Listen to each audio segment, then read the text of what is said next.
Wealthy accommodation providers can bypass the planning laws entirely without any engagement to local authorities. The government introduced a planning circumvention to allow very wealthy accommodation providers to bypass the planning laws entirely for IPAS centres. This is obviously total disregard for local communities, where no engagement effectively happens whatsoever. I spoke to the owner of the Belmont Hotel recently, who told me he was developing a 4-star hotel.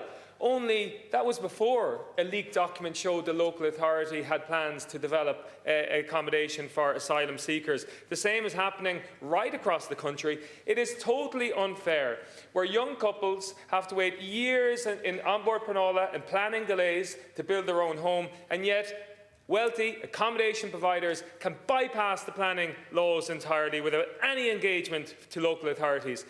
Tánaiste, will you end the planning circumvention in relation to this and apply the laws of the land to every citizen?